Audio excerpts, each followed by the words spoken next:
A vacation is what you take when you can no longer take what you've been taking.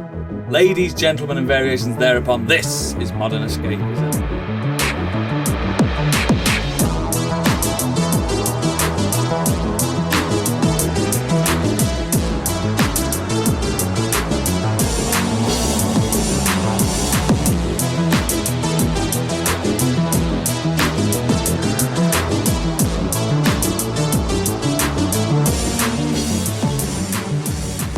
Aloha! My name is Oodles. Please fasten your seatbelts and place seats back and tray tables in their full upright position. We're going on holidays, motherfuckers! Joining me on this action-packed trip. Bucket hat, check. Fanny pack, check. Condoms, check. It's Biggie. Hello. Hello. And I'm not last. Goth factor 5,000 applied. Spiked bikini packed. It's Candy. Hello. Hello. Emergency travelling snacks include cookies, cakes, crisps, and Pepsi Max Cherry. It's Stig. Oh, that sounds like a good pack. Good pack, that, isn't it? And we've managed to convince him to leave the country on a quest for adventure. It's Gadget. I'm going to be flying fucking north at this rate. Jesus Christ. To the Arctic Circle, indeed. Yeah. Yeah, I mean, well, also, before you get going, just as an apology for the people who actually watch us on YouTube, there's no video version this week. It is far too hot to have lights on in the... Yeah, near enough. It's so fucking hot. So, yeah, no video version this week. Sorry, folks. I didn't want to spend the extra 2 hours in my office editing it. I've got the baggiest t-shirt ever because I've got a bit of prickly skin from the sun from yesterday. Do you know when it's just... Ooh. So it's nice and baggy, but yeah. So, before we get into the show, please consider becoming one of our sexy and incredibly cool patrons to help us divide and conquer the podcasting world. Details are in our show notes, but mainly check out our website, modernescapism.co.uk, for more exquisite content and links to everything we do. And now, it's time to find out what's been happening within nerd culture. It's Biggie's Breaking News. You may already know, but he doesn't, because it's time for... Biggie's Breaking News. So, first off, it's official. The agreement to acquire Haven has closed. So, was this the one that was announced by accident by PlayStation? And then... Do you mean Haven Holidays? Yeah. PlayStation own them now. I think this is the one that they accidentally put in their on the tweet, and then it was taken down very quickly. But yeah, they have officially taken over Haven Studios, but I have no idea who they are, what have they done. I couldn't find anything about them. Who are Haven? So as our news journalist, didn't you go into some research to find out what they were? Did you just accept the fact that they've bought them and not do any fucking work? I did. I just literally took that headline, that was it. Fair enough. So, moving on. You can work for Fox News like this. Keep it snappy, baby. Wait there. Let's find out who Haven are for the listeners. There must be someone that's got access to the internet. Yeah, I'm just looking now. Their website looks lovely, but it's fucking terrible to use. One of those ones. That's why I didn't go on it. That's where I stopped. Not like modernescapism.co.uk, may I add. Great website. Right, it looks like they... It looks like they're one of those studios that kind of work on a lot of projects for other people. Help others, yeah. Yeah, they I'm just kind of looking at their blog. It doesn't seem like they've released anything recently. It's like Sony Bend used to be the company that ported games to PS Vita, and then they became their own studio after. Yeah, it's hang on, what games have Haven Studios produced? Team is composed of seasoned developers from across the industry who have worked on some of the most successful and beloved franchises, including The Sims, Assassin's Creed, Rainbow Six Siege, Tomb Raider, and Star Wars Battlefront. So it's a new studio. It's a supergroup. Supergroup, industry veterans. There we go, that's what it is. I'm into it then. I hope we get a nice new IP. Which would explain why Sony would want to buy them. Yeah. You've got that kind of pedigree. Lovely new IP. Get some new games. And speaking of which, they also confirmed that the agreement for Bungie has now officially been acquired too. So they're doing quite well this month. I forgot that was happening, actually. So that's actually really gone through now. Yeah. Done and dusted. Cool. From January, there's a delay in... what do they call them? Monopoly experts or something. Yeah. Looking into it in a nutshell. Mate, if we talk about SEC. Monopoly, if we talk about monopolies, fucking Microsoft have got way more than Sony have got. Exactly. I think it's fair game, really, because I think when it comes to monopolies, it's all about if there's no variety for everyone else, but there still is. It's also down to how much autonomy they have. Yeah. So, like, you know, Microsoft own Bethesda. Microsoft don't kind of tell Bethesda what to do. No, Bethesda's exactly. allowed to do what they want to do, and the more money jank, just please. filters up to Microsoft at some point. Yeah. Do your jank. Do your job. I did like how someone on Twitter tricked a lot of people into he'd made a fake warning sign from Destiny, and it said, "We have detected that you're using an Xbox controller. You can no longer do this anymore. You have to use a PlayStation one." Beautiful. No, it. Xbox controller's way better for shooting games. Fucking miles better. Just where analog sticks are. Way better. Speaking of which, Sony have decided to almost copy what Microsoft have been doing already. They've announced PlayStation Stars, which is a free loyalty scheme for PlayStation 5 and 4 fans. And it's the same kind of thing. Play certain games, you get points, and then you can trade them in for Let's stuff. be realistic. It'll be play all these free-to-play fucking gacha games, then get points. It won't be fucking games that everyone... It won't be Elden Ring, which is what most popular game played this year. It's not going to be that. It's Still the best-selling game of the year. Yeah, it's just going to be shit that no one wants to play to push that out a bit more. Everyone's going to be playing Warframe just for points. Fucking shite, mate. Sorry, So Warframe fans. Putting Sony aside, Microsoft have announced that Halo Infinite is finally getting some new story, but it's in a tie-in book. Everyone's really happy. The Halo book's apparently good, 3. though. The first ones were 343 have absolutely fucked this, though, haven't they? Really, like they put out a good game, Yeah. but just like everyone's like, okay, can we have a bit more? Can we have like more multiplayer stuff? Can we have more story stuff? have And a they're just book. like, you have a book, Once mate. And it's a play prequel as well. game, not read a book. I'm sorry. Yeah. Like, The thing is, right, if I ever went on this links as well, if I went on holiday around the poolside, I saw some guy reading the Halo Infinite novel, I'd splash his book. I'd go, give up! You're on holiday!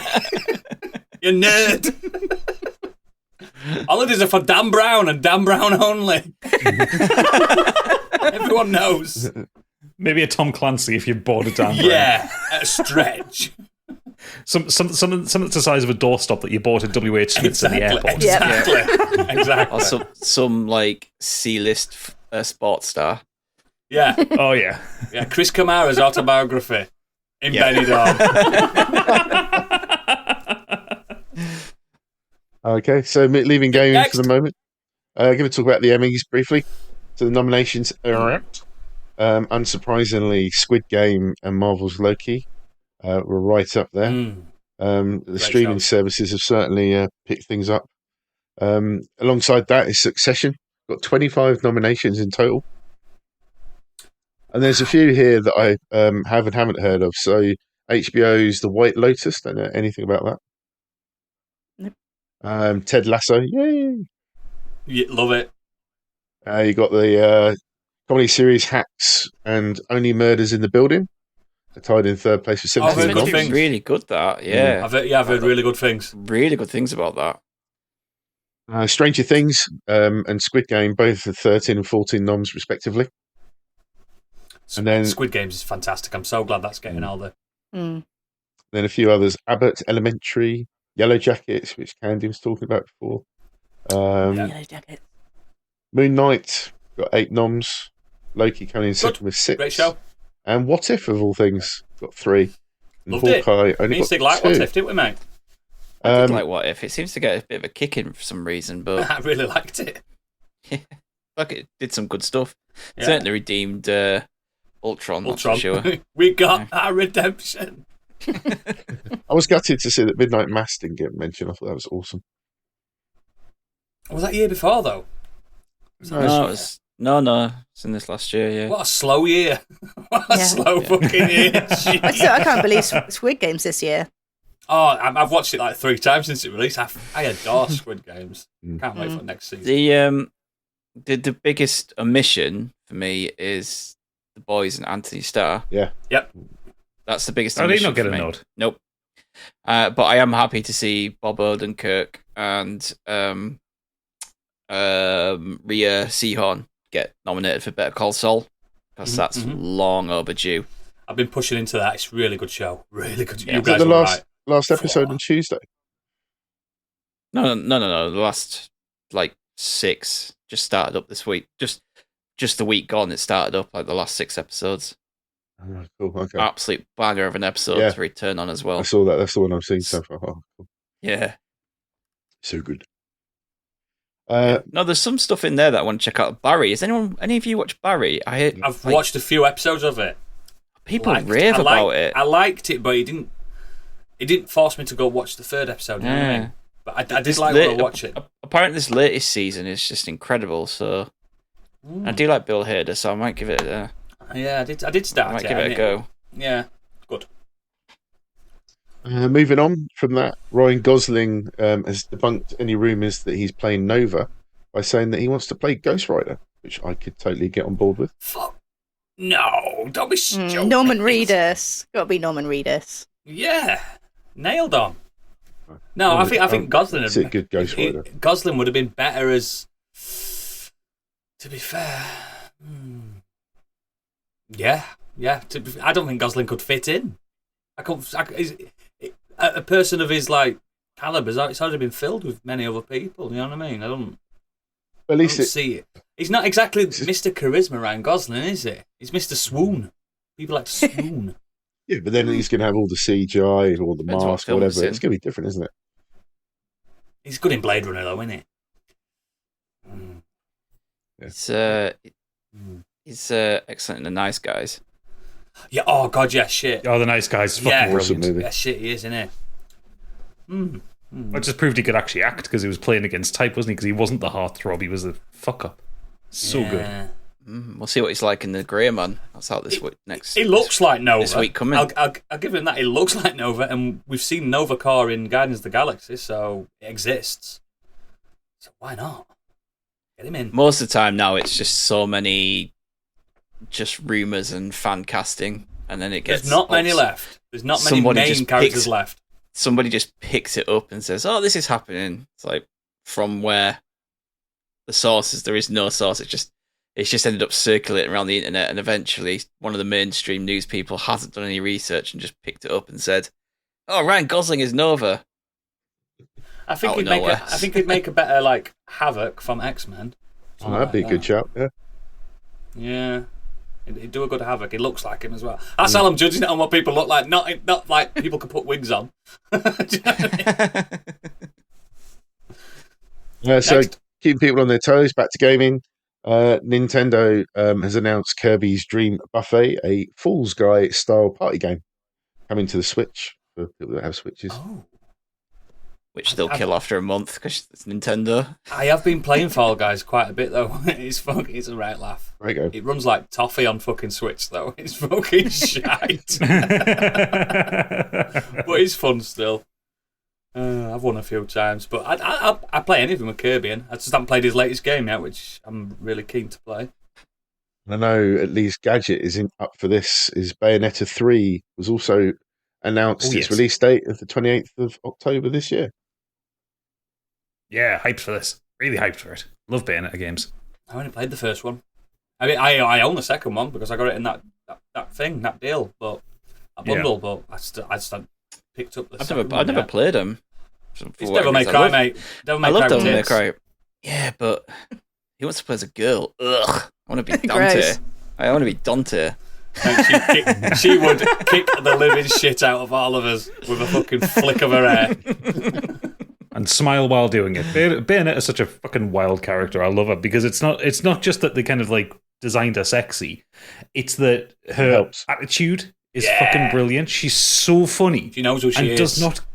She knows who she is, and she does not give two fucks. I did like that first game because it gave you a lot of optional mega bosses that super bosses that Devil May Cry sometimes lacks. I always want to like on Devil May Cry you have to play the towers modes, don't you? Where you're just going up floors. I just want to fight the bosses all the fucking time. The big spectacles. I like that about Bayonetta. The music's also fantastic in it is great. I didn't Bayonetta. The controls are quite intricate as well. The first one you can get the combat's quite deep. You can get the first one on PC. Yeah, combat is quite deep. Yeah. Yes, you can get the first one on PC. It's the second one that's Nintendo. The second and third one's Nintendo. Yeah, they run well on Switch though. 60 frames. This one for Oodles. Apparently, it looks like some previously delisted Metal Gear games are about to return back on sale because they were apparently pulled originally. Yeah, There's apparently 2 and 3. This is the big rumor: is 1 Blu-ray all games up to, before 4, basically, because they're never going to do 4. They're never going to port 4 to anything. It's never going to be a thing. But yeah, 1, 2, 3, Subsistence, all those. Portable ops, all that on 1 Blu-ray, but I can't see it happening. That's too much money that they'd waste. Because if they did it digitally, individual, they make more money. Because I'd buy them all. The only reason they were taken off the stores is because there was a rights issue with a lot of the stock footage they used. That makes sense. Yeah, because there's a lot of real world imagery in there.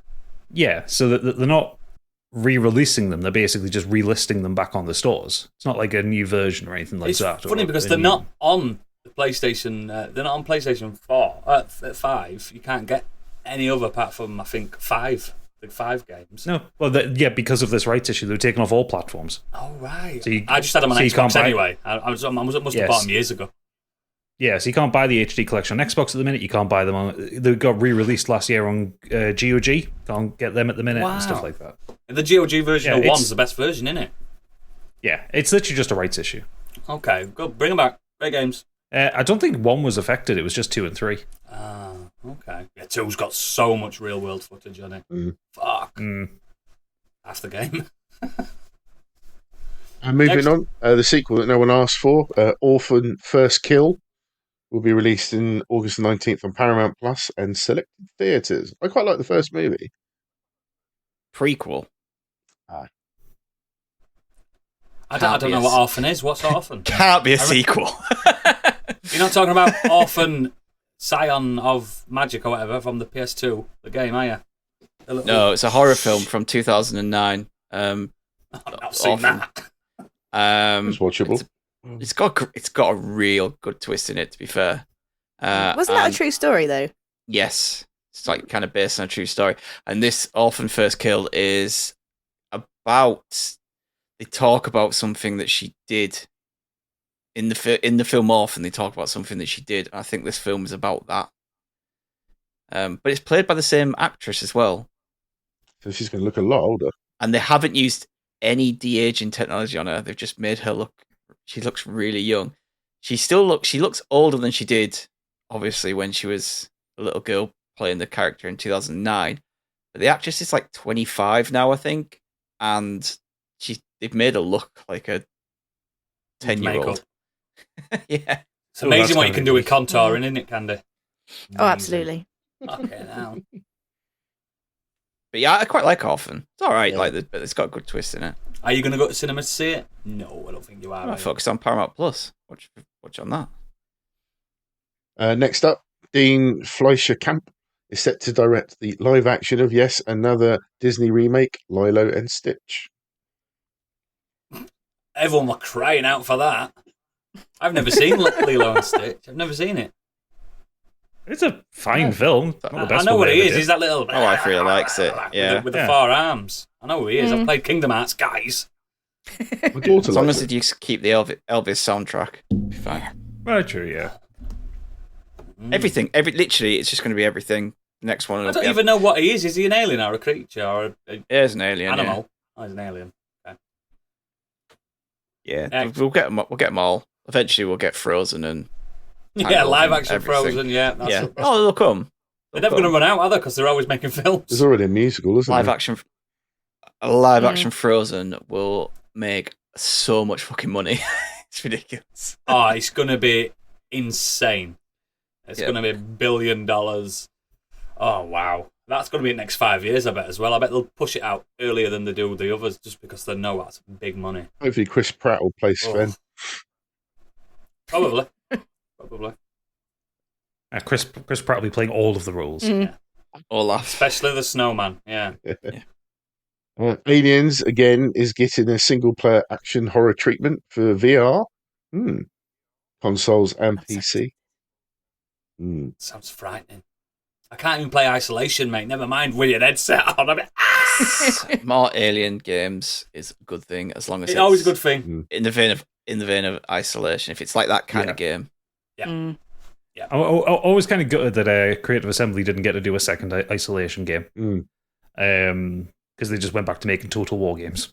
I know it's fine. I know it's like Alien Isolation is still on my plate because I never got past like first 2 levels, but I think it did its job if it's frightened me enough not to play it. Yeah. No, yeah, you can get that. The Alien Isolation is like a proper game of endurance as well because you are consistently terrified for a very long time. Yeah, I can't cope with that. And even the kind of the moments in the game where you know you're safe, you don't feel safe. Exactly. There's a moment after chapter 10 where you do something and you think, oh Christ, that's it gone for good now. Like you think you're at the end of the game, and you're walking through Sevastopol, and it's still terrifying because you kind of you're absolutely conditioned to know this place is scary as shit. That's what I'm hoping for this this Dead Space remake, because I can play survival horror games, not these atmospheric horror games. Survival horror. Yeah. I want it to be a bit less creatures and just a bit more tension for a lot longer than the first game. You know? Well, the first game had plenty of areas of tension. There's less monsters than the second game, didn't it? Yeah, the problem with the first Dead Space is, though, you lost a lot of tension because you had to backtrack a lot. You would like go deep into a level and then go back to the train station. Yeah. And like you've already seen the surprises walking there, so like you know, there's a monster cupboard here that's going to jump out there or stuff like that. So. I like a survival horror. I like when I know I can kill the beast, but Alien Isolation, I can't kill the beast. I really do like the idea of having it. Maybe not a game like Alien Isolation. If they're doing Aliens, if you're a colonial marine, if you've got a big gun and it's in VR, that'll be fucking amazing. Mate, I'm down for that because I want a PlayStation VR too. So I hope it comes out on that. Yeah, well, it said it's coming out on the console. So, but yeah, I'm all up for it. Just more high quality, high budget Alien games, please. It's the aesthetic. A fucking franchise. If they nail the aesthetic and the sound, and down for it. I'm down to fuck with that. Fire Team Elite or whatever it called when he set the world on fire, didn't it? It wasn't bad. I played a few rounds. It's still got a community though, hasn't it? Yeah, that's the thing. People still play it. They've got this kind of real time strategy one that they announced at the Xbox, the Summer Games Fest thing, which I was originally down on, but then this is it's because I thought it was like a twin stick shooter. It says no, it's a real time strategy like Commandos. I'm like, oh, okay, I'm into it. Yeah, Commandos are fucking so good as well. But it's just give me more high budget Alien films. That Alien one we've got now though, that isometric one, multiplayer one, that's gone longer than Friday the 13th, and I loved Friday the 13th. You know what I mean? That got canned really fast. That. They still sell it even though there's no servers. Weird. You can play like private servers, yeah. Yeah, that's it. Still great game. Next. So popularity of the boys, yes, of course they need to do something else with this. So they've come up with Gen V, which is basically based on a college. They say it's something like part college show, part Hunger Games is the plan, with heart, satire, and the raunch of the boys.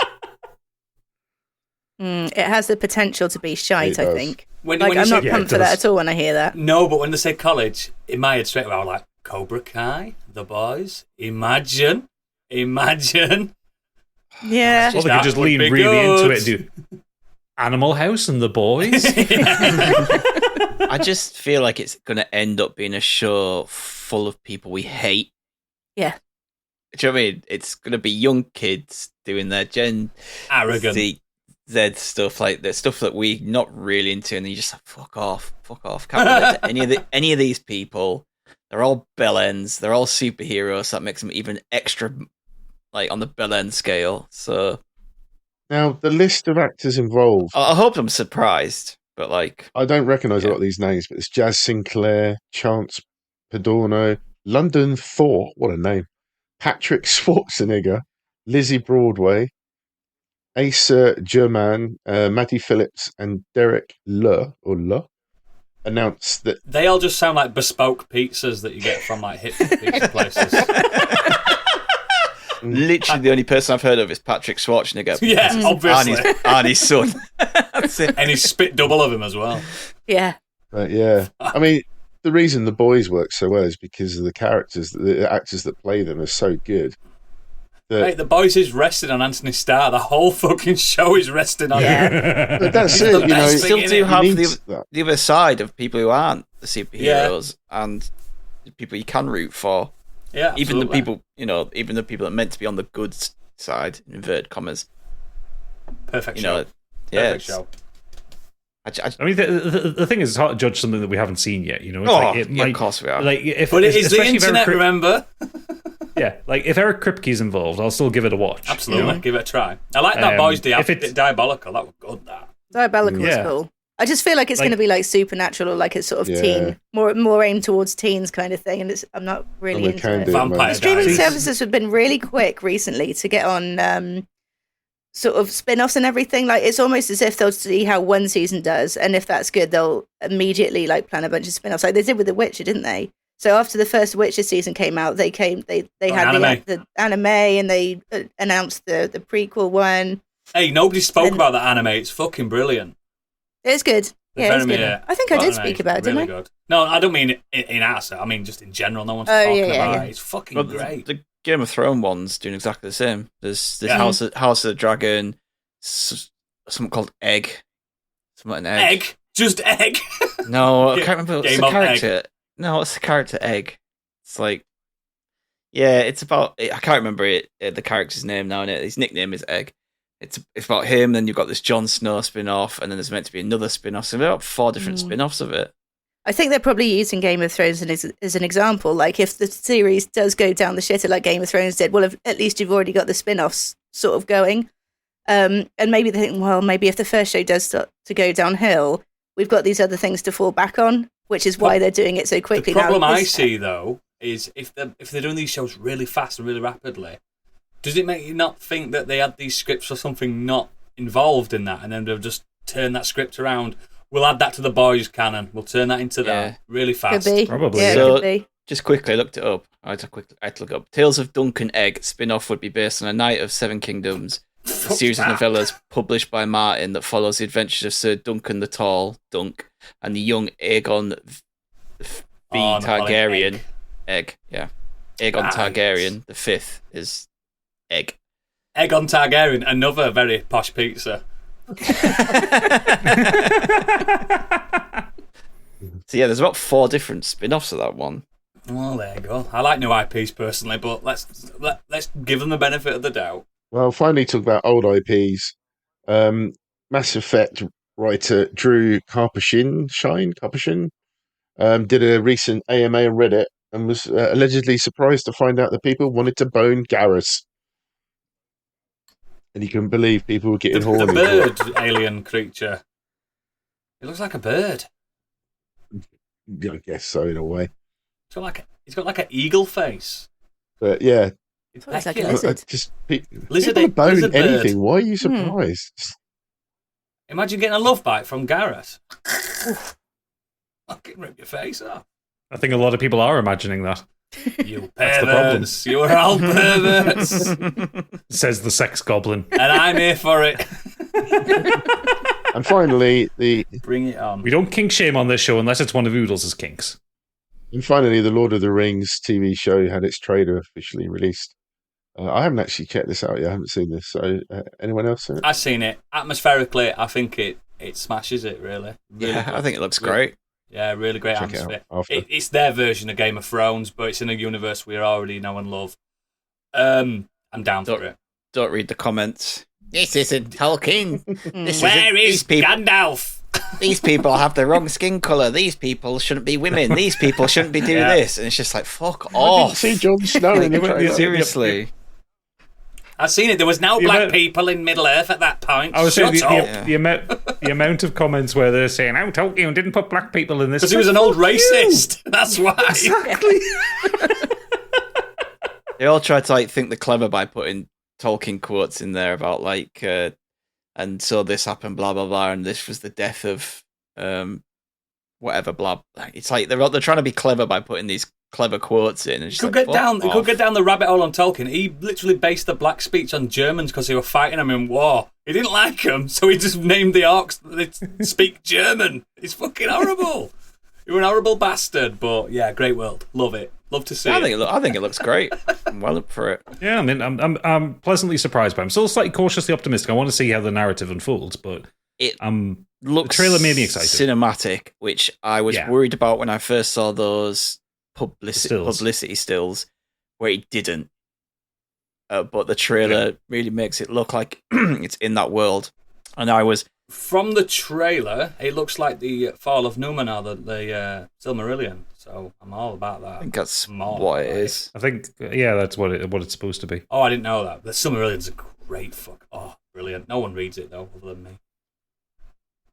It's the one I've read the least. I need to reread it. Yeah. It's so good. But yeah, I'm down for it. Is that that's the news? it. So just leaves for me to go over to Gadget for a weather update. It's fucking hot! Got you! The world is on fire.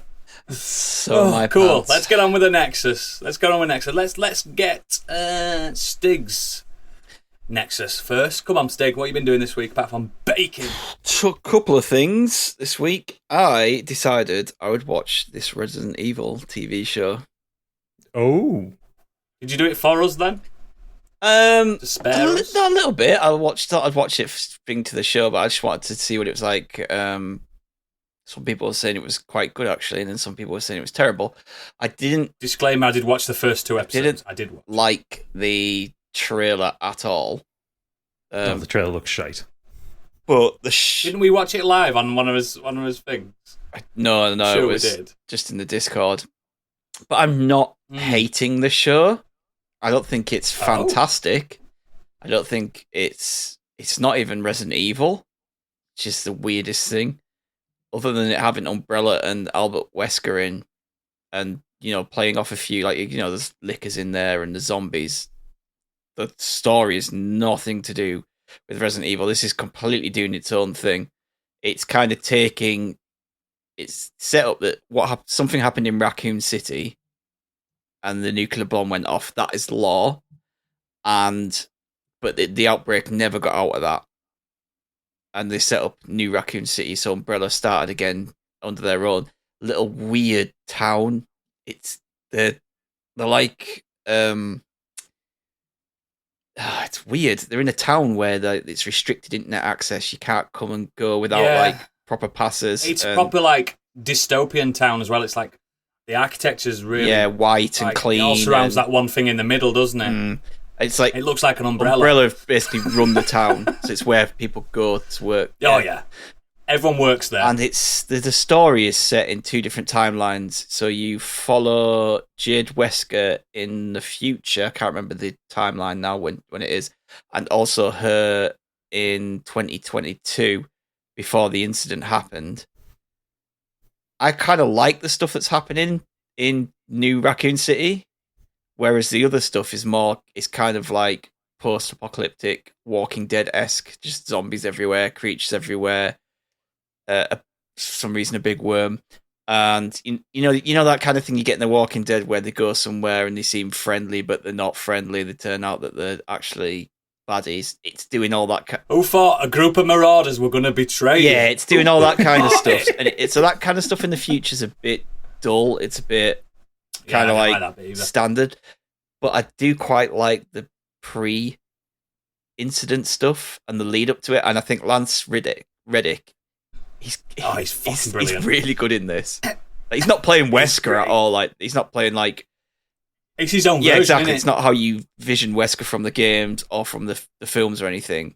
It's not super camp, but he is very. There's a scene I think in like episode 1 where he puts someone in their place, like seriously puts them in the place, and you can tell that even though there's a little bit of good in him, the guy will fucking crush you if he has to. And science first. Yeah, and he's playing that part perfectly. So I probably will see this out. I've watched 4 episodes. There's 8 episodes. I am going to see it out to see how it finishes because I think that it's going to go absolutely bonkers. Reddick is because the stuff in the future is bonkers. He's amazing. Yeah, he's great. To be fair, Have you played Horizon 2 yet? He's not very good in that. Resident Evil struggled for live action, hasn't it? We have had the Mila Jovovich no good live action stuff, Resident Evils, and that was trying to tell its own story. Then ham-fist a load of Resident Evil references and characters in there, which just kind of made it crap. Then we had Welcome to Raccoon City, where they tried to actually use the lore of the games, which didn't work. So now this thing's going, right, we're going to take part of the lore and we're going to make our own story. And like the Halo show, actually quite liking them doing that. I think I may have softened a little bit on people making their own stories out of these. No, I think it's better lore. because it's not going to upset you like Welcome to Raccoon City upset you because it's like, they're rushing it. Oh my God, it's gone, finished. Yeah. With this, the lore exists, the games exist. This has passed it. It's kind of smart. Yeah, so I'm going to see it out, but I'm not going to sit here and say this is incredible TV.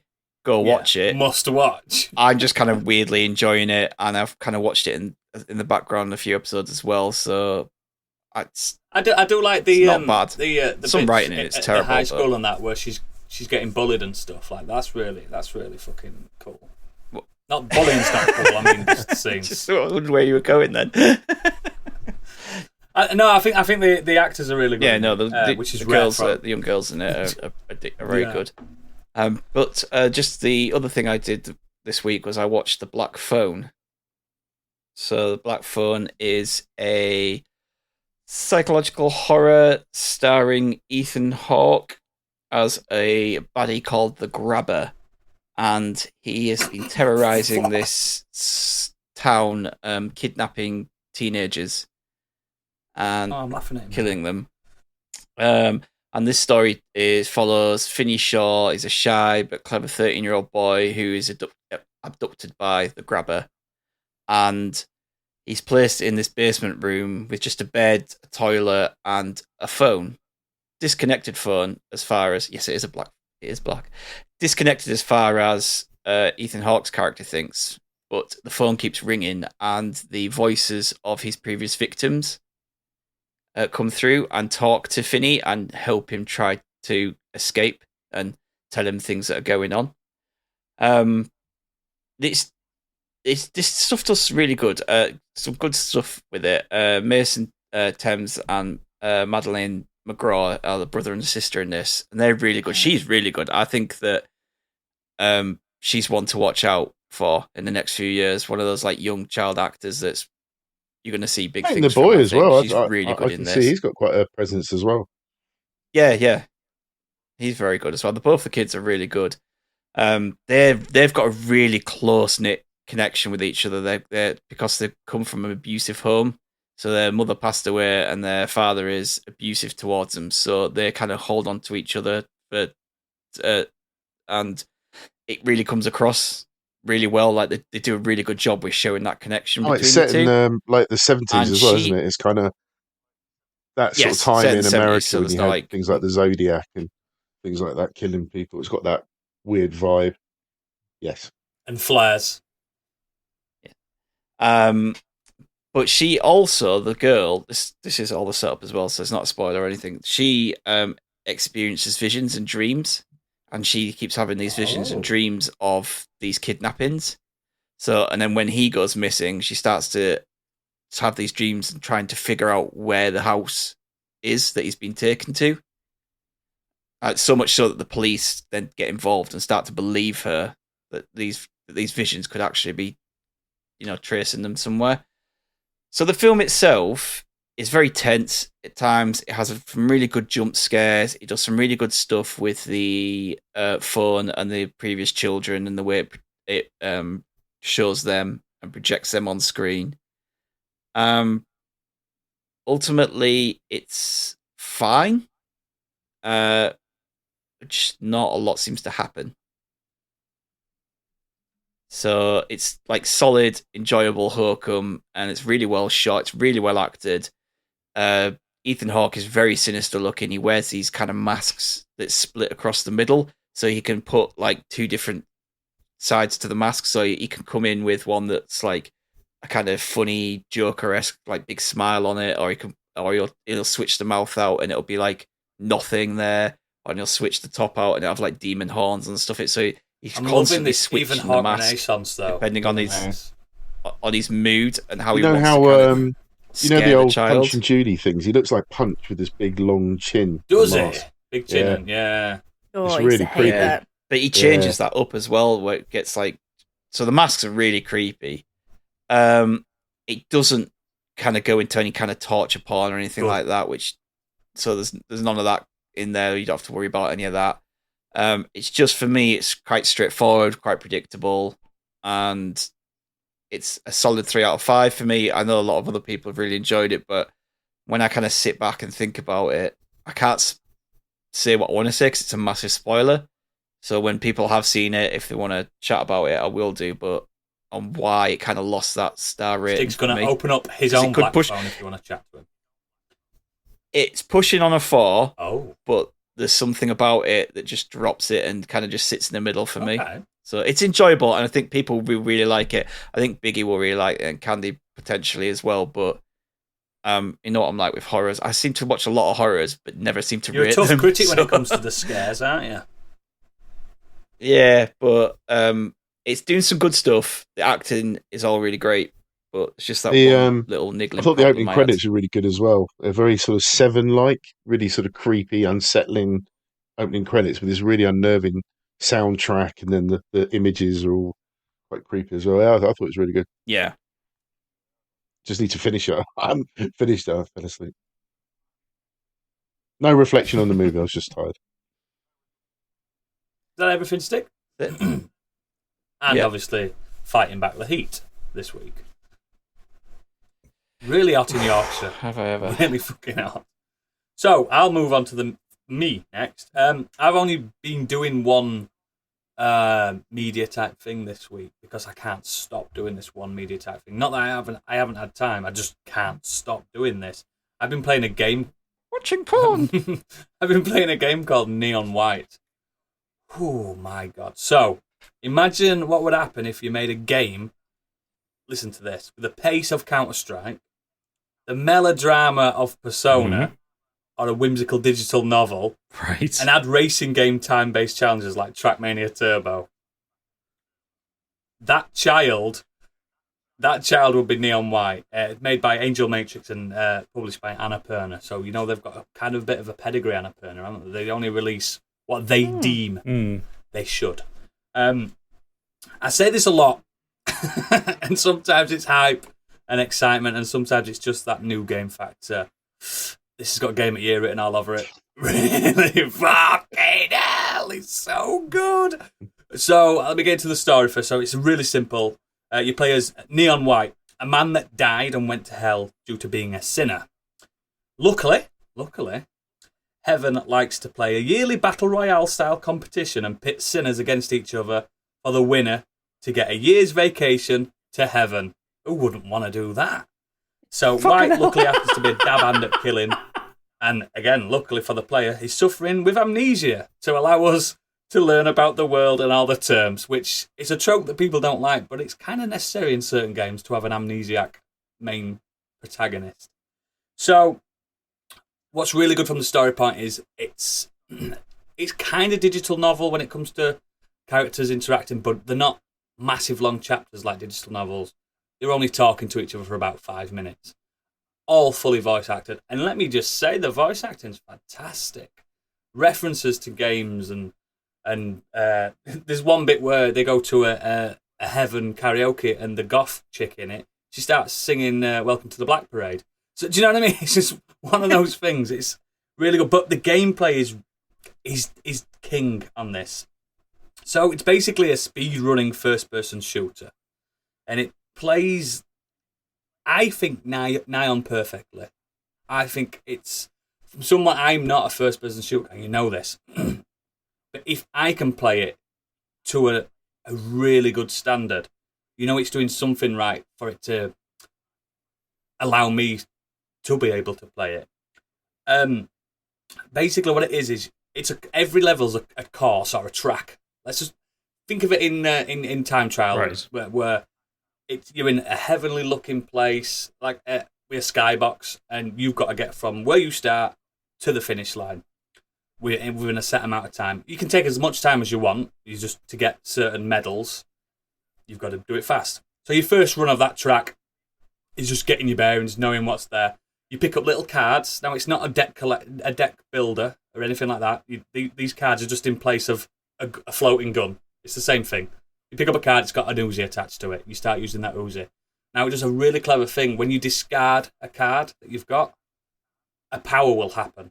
So if you discard the Uzi, you can double jump for a split second, which allows you to jump higher and get to the finish line quicker. So you've got to kill a certain amount of demons per zone, shoot them, attack them. You've got a katana at all times. So if you run out of ammo, you've still got your katana. And once you've done that level, then it asks you, do you want to go to the next level or do you want to replay it and get better rewards? And look at me, Mr. ADHD. I want to replay it. And I'm running, and I'm like, you've got your bronze, silver, gold, platinum. Now I'm taking my sweet time with it. I've got platinum all the way through each level, and there's like 91 levels on it. Some of them massive, and I just keep going back until I've got platinum. And the thing is, it adds even more. Once you've got the platinum medal on that level, there's also a gift to find on that level, and the gifts are hidden really well. And you give that gift to one of your friends that's in the hub, and you build a relationship with them. Persona, like I said, persona. And then when you build a relationship up, you're not just unlocking new dialogue and stuff like. You open up their themed levels, and their themed levels are some of the harder challenges, and they're not timed. You've just got to get to the end, and guys, it's fucking perfect. There's literally I haven't got a bad thing to say about this game. It runs lovely on Switch. It's only on Switch and PC. The loading times are not egregious on Switch. They are longer, I'm assuming, than PC. I reckon PC is just instant. But on the Switch, once you're in the level, you can you just press select and you warp straight back to the beginning. And it's just constant. The story's funny. The characters are hilarious. And there's the art style. I've posted a few images on Twitter. The art style's to die for. If you're into that kind of weeby, but not weeby. It's hard to explain. It's delicious. I genuinely think it's a perfect game, and you don't get many of them. Unless something really happens. I've not finished it. At the end, it turns out it's some really heinous fucking message. But it's just. I think if you watch the trailer to it, I think it was announced one of those things we watched live, and I was just like, boring. It was, yeah. But the trailer didn't show what it was. I got a code for this as well, just to let you all know. This is not a review either. I weren't asked to review it. I just got a code. I think it's perfect. If you're a PC, if you've got a good PC, I'd recommend you play it on that, because I reckon it'd be easier with a mouse. Because you know what them Joy-Cons are like. Whoo, they ain't good. Just play Neon White. It's definitely going to be. It's up there with my game of the year, and I've not even finished it. So, please play Neon White, or at least have a look at it. It's not even expensive. I think it's about 15 quid or something like that. It's just fucking flawless. I want you guys to play it, because when you do levels, you see your friends, what your friends have done. I've not got no friends on the Switch. I want you guys to be my friends. So we can start beating each other. I'm not going to embarrass myself like that. Mate, I've platinumed the first 2 worlds so far, so you've got to get... I just adore it. Please. If you've got any love for anything I've just said, especially racing game, I know it sounds weird, first-person shooter, but it feels more like a racing game than anything else. You can even turn on... Yeah, I'm just looking at the art style now. It is cool. I can see why you like it. It's very much up your street, isn't it? Do you mean there's titties in it? I wasn't talking about the titties. No, I was talking about the anime style, but tits as well. But it's adult. It's adult themed. There's no cocks in it or all like that. But it's adult themed. There's no nudity. There's no nudity, but it's funny. Do you remember them? If you've ever watched Dragon Ball Z, You know them weird episodes where like Goku's in heaven talking to absolutely the most flamboyant, heavenly characters ever. It's that constantly. Like, oh, you should try. It's like Orapan the game, basically. Okay, fantastic. Everyone sounds like Orapan in heaven. Go on, Gadget. You know you want to. It's lovely being up in heaven, isn't it? Yeah, genuine. That's what the angels sound like. It's so good. But the plot where I'm getting so far, there's so much like, am I being betrayed by people I think are my friends? Because at the end of the day, we're all competing to get that one ticket into heaven for a year. So am I going to have to betray? Because sometimes, in some levels, your friends are with you, your NPC friends, and this, if you turn around, they're like looking at you like, it's now the time to stab him in the back. I don't know if I'm making that up, but I feel like I'm being watched by people I'm assuming are my friends. So I just buy it, play it. If you don't like it, I'll refund your money. Promise you. I think you'll fucking love it. I think you will love it. And I've got no money, but I guarantee you'll love it. That's me. Biggie, what you been up to? Not very much. There's only one thing I really wanted to talk about. I did watch, as I mentioned earlier, Better Call Saul's latest episode, and as Stiggy said, absolute banger to come back with. Awesome. I watched Men, which Candy and Stig have both been chatting about, and oh boy, yeah. Couldn't resist, it came out of the fucking cinema shaking. Woo! And do you know what? I really enjoyed the majority of the movie. I thought it was really cool, really interesting. And as Candy quite rightly pointed out, the last 20 minutes or so are just mad and just not what you expect at all. But it's why they need to get cocaine out of Hollywood, because this is what happens. it is just kind of just full on. I don't know what the word is. It's symbolism. It's just everything. It's just really in your face. For the right reasons, I guess. I kind of get what they're trying to do, but yeah. But I did like the build up. I think it's very slow, like Sticky says. Not a lot happens, but I quite like the unnerviness of it all. I thought it was really, really cool, very interesting movie. The only thing I really wanted to very quickly talk about was I went to a rugby club comedy special in the week. Got tickets to, and one of the acts had to pull out, and they got a replacement in. And I thought you were going to say you got on stage and did a set, yeah. And I fucking love that. If only. But yeah, this you may have heard of these people. I don't know. They're called The Noise Next Door. Have any of you guys heard about these guys? Nope. Yeah. So they're generally four guys. There's only three this particular night, but they're generally I don't know what you call it, quadrilogy or whatever you want to call it. Anyway, moving on. Quartet. They're a premier improv comedy troupe. And basically, they were 12-time sellout veterans of the Edinburgh Fringe Festival, one of the country's most sought-after comedy club headliners. And basically, what they do is... And you got them in the rugby club? Okay, now. They take audience suggestions from the cheeky, charming... Oh, there it is, quartet. Transform them into fantastically funny scenes. And me and Biggie both said quartet. and songs. Sorry, Gadget. Oh, no. His name is Gadget, goddammit. So yeah, basically, swear to fucking God. They ask for suggestions from the audience to create the stories that they put on stage, and then they act it or they sing, and they are so funny, so quick. They get everything. It's improv. Yeah, they get everything to link. It's just incredible, just really, really funny.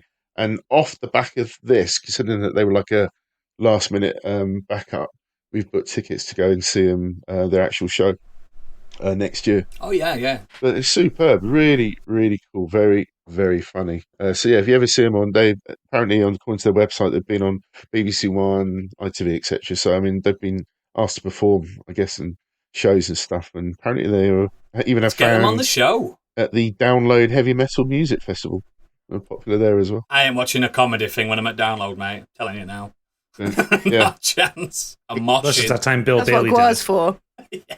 But yeah, really smart, very, very funny. And anyone that's ever had to, we do improv with Scorched Sheep. It's very hard to do things off the cuff, and they are. I think awesome. me and Stig have nailed it.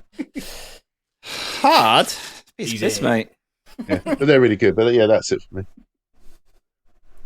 Excellent, mate. Thank you. Candy, what you been doing apart from hiding from the nuclear fusion ball in the sky? Well, I've just about managed to survive the fusion ball, and I went to see Thor. So just a few notes on what was said last week. Not top tier Marvel, but still really fun. And I think what we said is maybe there were some jokes that were in scenes that probably shouldn't have been funny. Like there should have been a bit more levity to some situations.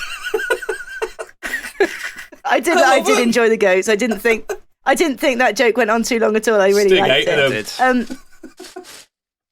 I saw it. It's like a 10-year-old meme. Yeah. Well, that's the thing. I think the guy is cleverer than that. He should he's so much cleverer than just having screaming goats constantly throughout the whole film. Well, here's the thing, though. It was funny 10 years ago. I think it was. To me, it was a kids' film. Yeah. And there's just so many of the cast and crew's kids in the film. I think the whole thing was just a family affair, and I think that kind of shows Nepotism, indeed. Well, yeah, that. But also, Marvel is for kids. Whoa, so, now. If one film's a bit more kiddie, for kids and adults alike. But, if one film is more aimed towards kids, it's fine. It's still enjoyed it. I think it's a summer blockbuster, nonetheless, regardless of what critics say. Yeah. Yeah, and as much as I hate to admit it, Christian Bale was by far the best part of the film. He was just absolutely phenomenal. Genuinely scary in places. Well, going back on what I said about it being a kids' film, he was pretty sinister, but he played it in quite a quirky way in some ways as well, I thought. Did you see the references? The whole film was a reference to Chitty Chitty Bang Bang. Literally. That's what Christian Bale was. He was the child catcher. Did you hear he had it that way? What a neat There was story. a scene he wanted in that as well, but apparently he wasn't allowed to do it. I don't know if you heard about this. He wanted to do a screaming scene where his character screams like the character from the Aphex Twin video. You ever seen that? Yeah, his mouth was on. Yeah. They said it was too much. I would have shit my pants. But yeah, no, I loved him in it, and he's generally somebody that I just don't enjoy. When you see watching, Christian Bale, I have to admit he's brilliant. And you see his stature in that film, because he's almost half naked throughout it. And then you look at like Dark Knight Rises when he was at his biggest. How can a man look so fucking different? He's huge in the third Batman. He's fucking huge. Oh God! I think naturally he's quite sort of slender, isn't he? But he's still got chunky old arms. And bear in mind, we're looking at him next to Thor. Well, yeah. What about? Is it The Machinist or something where he lost tiny, 4 stone of muscle? Yeah, he's like. Yeah, he's a chameleon. That shit! What was the one he did? Cheney, where he put on 50 pounds. Yeah, to play Dick Cheney. Yeah. And Thinking American Hustle, he put fat on as well. Dangerous, man. That method acting's dangerous. No. Well, when you get to an age, if you get to above 35, you don't want to be doing that. Don't do it. But yeah, no, anyway, I won't go on about that because we talked about it last week. The main thing I did this week was I played the Quarry, and I played it with Super Natty Cat, so you can imagine the chaos. I'm looking forward to the Quarry. I really liked Until Dawn. Yeah, do you know what? For the sake of the listeners that don't know, I'm sure most people do. It's another Supermassive, one from Supermassive Games, who are the makers of Until Dawn, Man of Medan, and House of Ashes, among others. As well. That's right. They've done a bunch of them. So anyway, this is a new horror title starring David Arquette as David Arquette and a handful of other sort of up-and-coming young Hollywood talent. David Arquette? Or is he just playing himself? David Arquette. Yeah. He's just playing himself. Do you know what? I haven't seen him in anything other than Scream, so I don't know. He might be completely different in real life. No. Oh, no, I saw him Eight-Legged Freaks was the other one, wasn't it? You never playing seen David Ready to Arquette. Rumble? Oh, yeah. Fuck. The WCW film. He has a fight, doesn't he? He has a I would have seen that one. Did wrestling a few years ago. He did. Nearly died. Yeah, he did. Boredom? Crazy. There's videos of him getting pile drive people. I wouldn't mind seeing that. There's a documentary. Sorry to interrupt you. What's it? The Return of David Arquette? Something like that. He's trying to get his career back on track. No, you cannot kill David Arquette, and it was like him kind of trying to go back into the wrestling world. And he just got fucked up. He's like bleeding buckets. This is a whole new side of Arquette that I knew nothing about. Crazy family. Oh yeah, he's well into his wrestling. It's reviewed really well, this documentary. I'm gonna check that out because that sounds. You're a big Arquette fan now. Quite attractive. I am now. Got a bit of a banging soundtrack as well, this game, actually, which is obviously where your bucks go. It's just a real campy horror, sort of, it really captures the kind of 90s, early noughties sort of horror films, like Scream, that kind of thing. As always, it's a choose your own adventure, basically. There's very little actual gameplay. The fun part with most of these games is the multiplayer, and the online multiplayer only went live a couple of days ago from when I played it. They were moving stuff and servers away from Ukraine. And now the multiplayer is actually a little bit of a step down from previous titles. So whereas I think that couch co-op, which is where you're literally handing your controller to the person next to you on the sofa, it allows you to take control of different characters. Like you'll be allocated certain characters to play, and it will say, now give your controller to this person, blah blah blah. Yeah. But with this one, with the online multiplayer, you have the host, which is the person that sets up the game, and the host is the one that does all of the movement. So you don't. Whereas Man of Medan, you would sort of swap scene to scene, and you'd have a turn each. This time, the people in your party, and you can have up to 8 people. And it was 3 of us. So the people in your party, all they really get to do is have an influence on the decisions you make, which can be... Is it like a voting system? Still pointless because it's... Basically, but the people that vote don't get the final say. It's still the game player, that's still the host that has the final say on it. So bear in mind, you're all playing 60... At the moment, the game's 65 quid, and you all have to... Buy it. You all have to have a copy of the game. It's not like I can host a game with the copy of the game I have and you can just jump on. And they last 5 to 6 hours. So I need to speak to Joseph Fares. He lets people buy one game, doesn't he? Yeah. So. Well, I understand. Not every multiplayer. If there's a good single player, you would need to. Everyone has the game, but when the multiplayer is simply a case of you should do that or you should do that, you got a choice of 2, and if the gameplay is like, nah, I think I'll do this, what's the point? You're basically just watching a film. Yeah, but I mean, it is a film at the end of the day. It's a 5 to 6 hour long film where you can just watch it and not actually pick up the controller. I'm sure there is. I wouldn't have thought so, because there's, unless you get to choose the ending it picks it at random. I'm sure I read a review about it. You can put like film mode where it just picks up every time you press it, it'll just be a random outcome. Oh, maybe then. I've literally just kind of booted up. It's a weird £65 film. Yeah, exactly. But that's just the way you have to view it. You get a pizza and get some popcorn in, get some cocktails and just have a laugh. Yeah, for God's sake, a cheap pizza. Well, wait till these games go on sale. There's plenty of them out. There's plenty of them that probably are cheap, and you'll have just as much fun. They've got limited replayability as well. When there's only, however way you go about it, I think there's probably only sort of 3, 4, 5 endings maybe, and you'll just see different various cutscenes. They always say there's like 400 different endings, but it doesn't mean that. It means there's permutations, doesn't it? There's still a finite ending. We played weird. We played Until Dawn when that came out, and we're all in one room. And we basically set a timer on a mobile phone for like 3 minutes, and then one of you would have the controller. It runs out. And when it runs out, you pass it over. And if anyone died and you had the controller in your hand, then you would have to do a shot. Oh, that's such a good idea. It got messy. It's good. Oh, I love that. That sounds way more fun. If any PR people are listening to this, send us 5 copies of it, and we'll do it on stream for charity with shots. There you go. Do it. I'm not paying 65 quid for each. It's not happening. No. Well, Steam. Only 35 on that. Yeah. It will run on my laptop. I've actually seen it. So. Oh, actually, to be fair, the graphics are a funny one, because at some points I felt like I was actually like watching a film. Like you wouldn't know that it wasn't real. At other times when they start speaking, big jankaroony. Not good at all. Like some of the it's uncanny. Yeah, the lip syncing is off. Like a Bethesda. That was a problem I had with Until Dawn. Yeah, when you've got Rami Malek not being able to lip sync, it's not lip sync properly to Rami Malek. A really famous. It's weird, isn't it, when you see it. It's like, I know that face. That's fucking Freddie Mercury. That big time. Yeah, which is. I think that's even worse because the faces are so realistic, and then once they start to talk, it is uncanny valley. Whereas if they weren't so realistic to begin with, it wouldn't be quite such an issue, I don't think. But yeah, no, in places the graphics are incredible. Other places, not so much. Oh, and one other fun little thing. There's a character that's constantly listening to this podcast. Called Modern Escapism. I would imagine it's in this playlist as well, but this one's called Bizarre Yet Bonafide.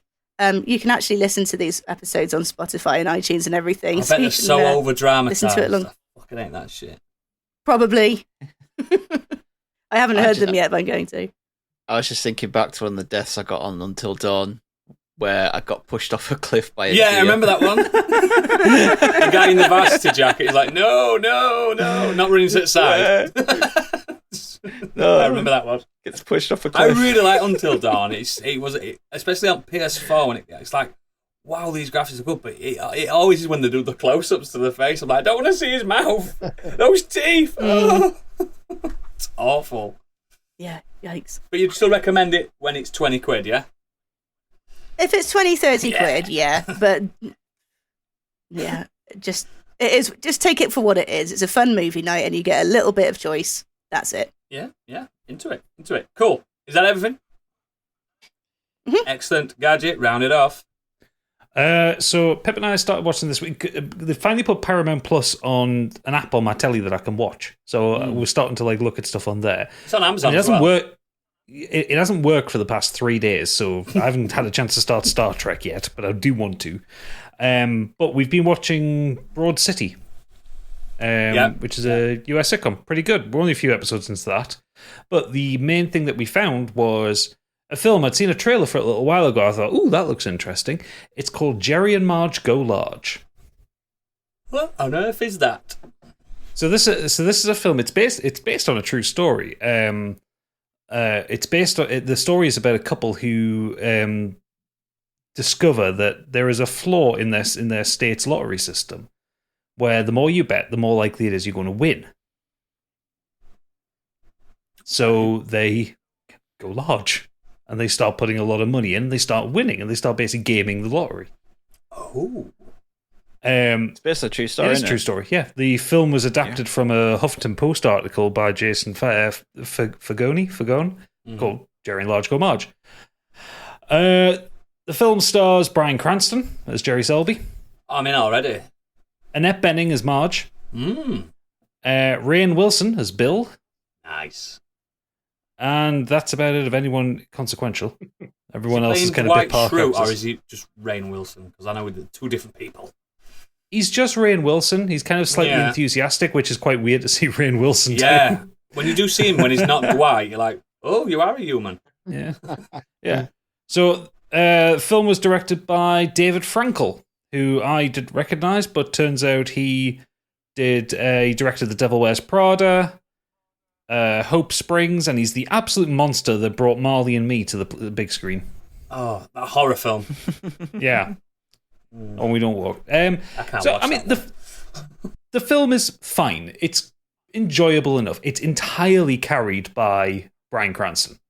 Like most things. He is literally the best thing. Even Annette Bening is kind of phoning it in a bit, and she's a very good actress. She's usually really good, yeah. Yeah, she's kind of... I think the problem with Annette Bening's playing the role well, but I think the character's quite underwritten.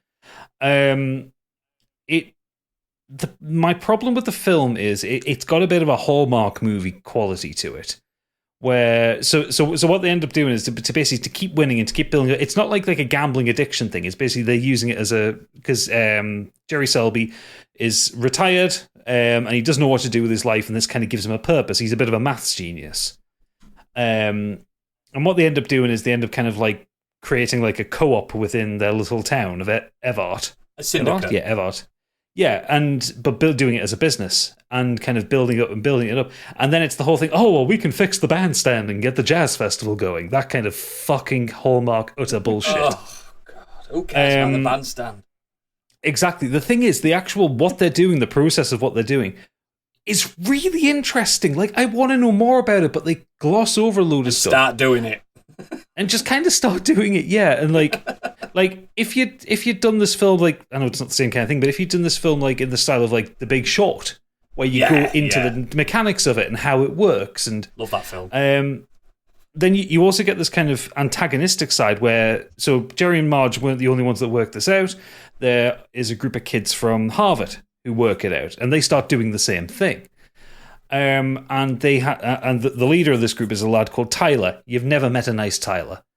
And this lad is a cunt. Oh, he's a horrible little insipid piece of shit. And he's obviously written and played like that, and it's so fake.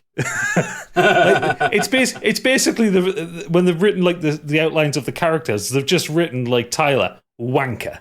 Like you're supposed to hate him, and like it's supposed to show it as like, oh, these kindly older people in their golden years doing this fun thing which nets them a lot of money for their community versus the greedy Harvard Gen Z types. And it's just like I said, the film is enjoyable enough. It's a nice watch. It's very sweet in places. Bryan Cranston is just being brilliant as usual. It's a 6-7 out of 10. It's not a bad film. It squanders its concept, because I think it could have quite easily been a 9 or a 10 had they not done the kind of feel good Hallmark kind of thing, and if they'd actually kind of stuck more to the story of it rather than making the story about Jerry and Marge's relationship, make the story about what they're doing, you know? Yeah. So, but enjoyable enough watch. It's not bad. Cool. Something to do at least, wasn't it? It was. Again, avoiding the sun. Yes, we were avoiding the sun. For people listening to this in the future, it was hot this year. Very, very hot. Specifically this week. Yeah. But let's embrace the sun, because it's now time to go on to our main topic at hand. Again, we are now on an airplane, Emmy Airwaves. We are going. It's a good airplane, this, because even though we all get on the same airplane, we all actually eject off to different lands. Fantasy lands. It's like the Fortnite bus. A bit like that. I was thinking more Thunderbirds. Something like that. We all just set off from an island and we go someplace fantastical. So basically, we're going to take you on our dream, maybe not dream, but fantastical, not real places in media holidays, or for our Americans, vacations. So, I want to know, looking at it, I feel like a travel agent now. It feels good. Biggie, have you got your passport? Okay, so are you tired of those generic space battles and need to unwind? Then why not head off to Ringworld, part of the Halo Array network, found in ideal locations across the galaxy. So the first thing that hits you once you arrive is the fresh grass, the rush of water, high cliffs and clouds, and then you just look up and see the intimidating curvature of one of those beautiful ring worlds. You can spend a day on the beach, walking along the beautiful sandy beaches, and you may find hidden away some of the old bullet cases or Covenant skulls that you can have for keepsake, or may even witness the Spartans and the UNC storm the beachfront. You can sit back, sipping on cocktails as the chaos ensues. Or how about a romp through the deep, lush tropical jungle? Take the ultimate test of endurance and maybe challenge yourself to scale some of the many snow-capped hills and mountains. Or you could bathe yourself in the cascading waterfalls, or perhaps test your GCSE French skills on the local grunts and ask, "Où est la bibliothèque?" and flood yourself with the knowledge in the maze-like library. You can even pick out and book your next holiday location by visiting the silent cartographer whilst there. You can check out the old military bases and Covenant ships like the famous Moor. I hope you're not afraid of heights, as you're taken up into some of the ships by the lift beams. You can cover the world quite quickly by catching a ride on one of the Pelican dropships, or hire yourself a Banshee from one of those disgruntled locals. Let go of that guilty spark and give yourself a holiday. You deserve it.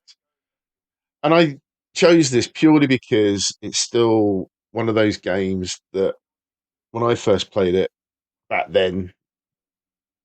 For people that don't know, he's talking about Halo, by the way. You'll know what I'm talking about when you first come off after the big fight in the Pillar of the Autumn and it crashes and you end up in the ring world. And that world just blew me away. And I just thought it was so picturesque for a first-person shooter. When back in those days you were playing Doom or Quake or whatever it was, and it was just this really grungy, dirty corridor sort of based first-person shooters. And then all of us, everywhere. And then basically all of a sudden you're just out in this beautiful world. And the fact that you could see the Banshee in the air, and you'd be thinking, oh, I'd love to take one of those. And later in the game, you do. You're flying around up in the sky. It was just, incredible. So for me, I chose this as the holiday location. I think still marvellous about... It's a perfect choice. I think what's marvellous about, especially the first Halo, is that first time you land on the beach, you look up, you can see the world. The whole world. Yeah. And I have not played the new one, but I've only played up to Halo 3, and I think you're at Halo 2 where you're not actually on a ring world, are you? No. Not until kind of about 2/3 of the way through. Yeah, you go to a broken one, don't you? Yeah. And I think the spectacle kind of it's. I think you're in Africa or something on the second one at the beginning. Yeah, New Mombasa. That's it. And it's just like you're like, oh, this is cool. It's nice to see future Earth and stuff, but get me back on one of them rings, man, because I think it's stunning. I love the concept. It's an old-fashioned science concept. Like Arthur C. Clarke did it. I don't know if he was the first, but one of the first.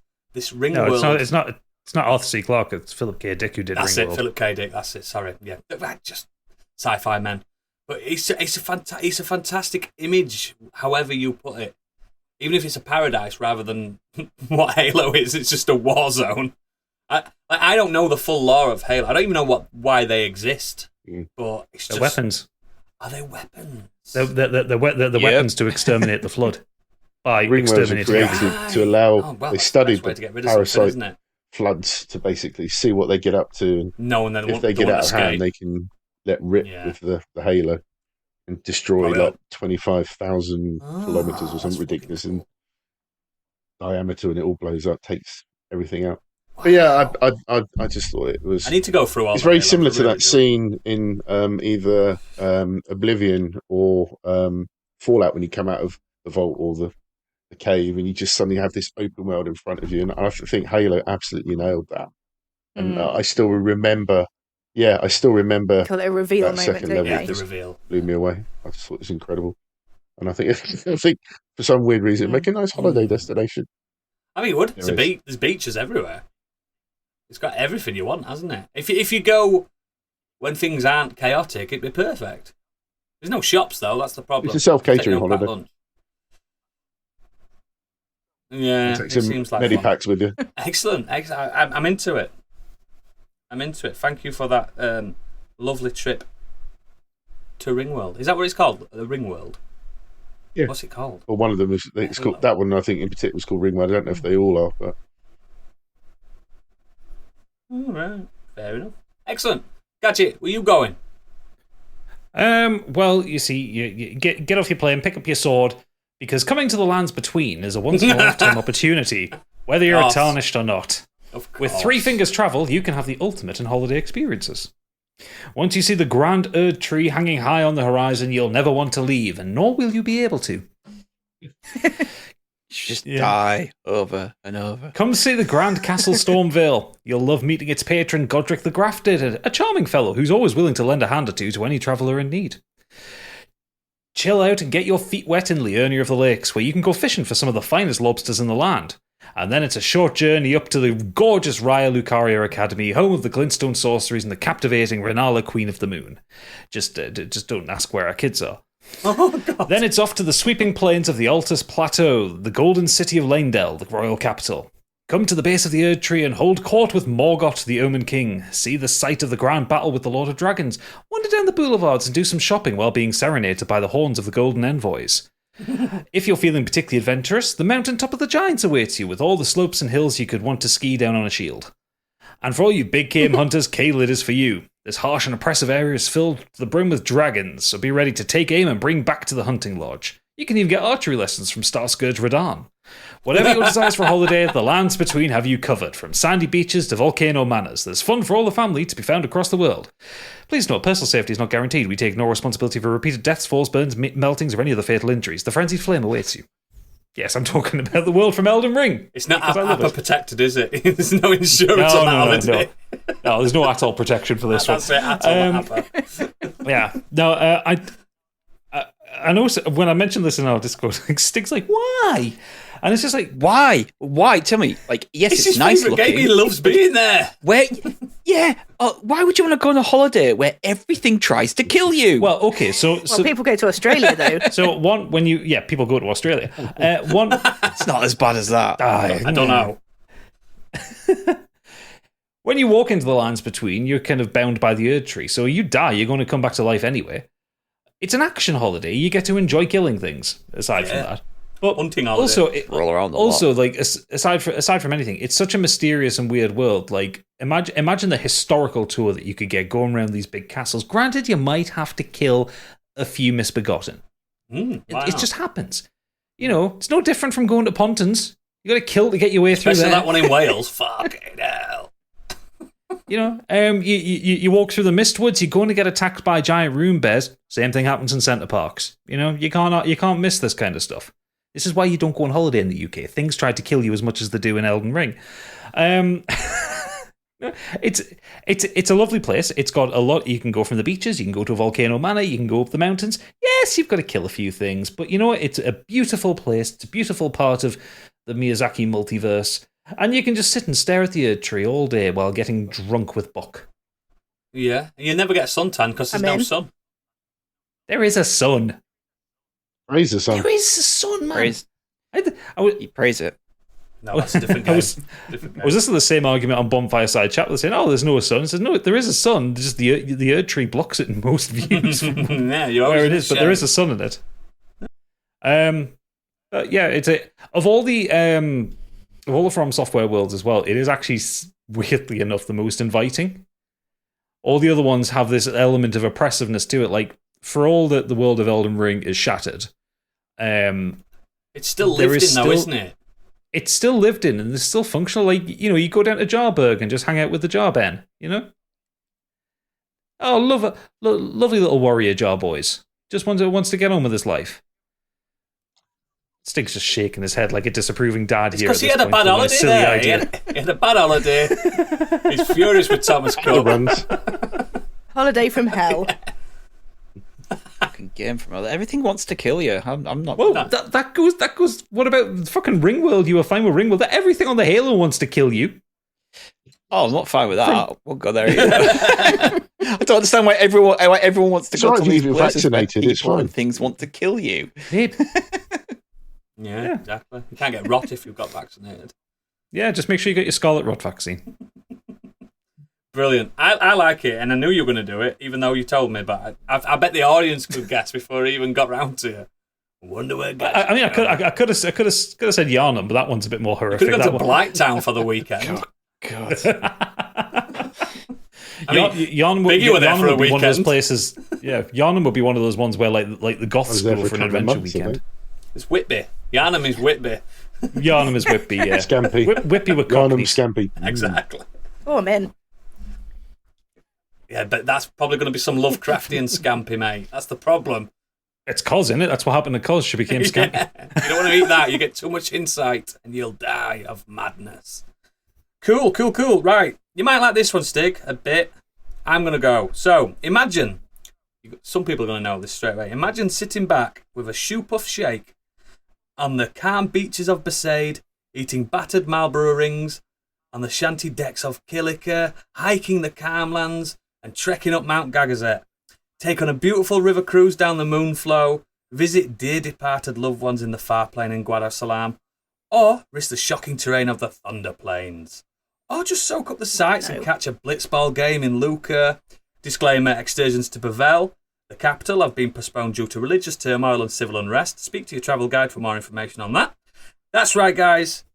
We're going on a trip to Spira. Basically the world of Final Fantasy X. For me, it's probably the best lived-in world that they've created in the series. I mean, Candy's going to disagree with me later, I'm sure. She's bringing something very close. I love this because it's a departure from... I don't know if you've played Final Fantasy X, guys, but most people... Yeah. Every game up until that. Yeah, of course. He's not booking that holiday, is he? Every game up until that, maybe apart from 7 for a bit, is European medieval. That's nice. It's all European medieval, isn't it? It wasn't. It's still... No, it wasn't. No, it wasn't. Like 7 and 8 had a kind of almost kind of techno-punk vibe to them, where there was a lot of technology to them, a lot of kind of... They were more like very modern anime kind of things, whereas then you went to 9 and then it went back to kind of medieval fantasy. But, I mean, the majority of Final Fantasy up until that point, then. It's all sirs and nags. Luca looks nice. Yeah, it is. It's stunning. So, for people that know, Spira is the fictional world of the Square Enix role-playing game, Final Fantasy X and Final Fantasy X-2. Spira is the first Final Fantasy world to feature consistent, all-encompassing spiritual and mythological influences within the planet's civilization and their inhabitants' daily lives. The world of Spira itself is very different from the mainly European-style worlds found in previous Final Fantasy games. See, on this Wikipedia it says mainly, so you're right, Gadget. Wikipedia never lies. Well. Just all the time. But yeah, it's basically based on South Pacific, Thailand and Japan, and most notably with respect to its vegetation, topography and architecture. Now, there is a whale-sized elephant in the room regarding this vacation, and that's Sin. So you've not played this, Stig, but Sin is basically a colossal Lovecraftian entity that travels the world destroying any built-up area. So more things that want to kill you on your holiday. This is on this travel brochure I've created. Pack light, because then you can just get out of there. You know what I mean? don't bring all your luggage because you're going to get killed.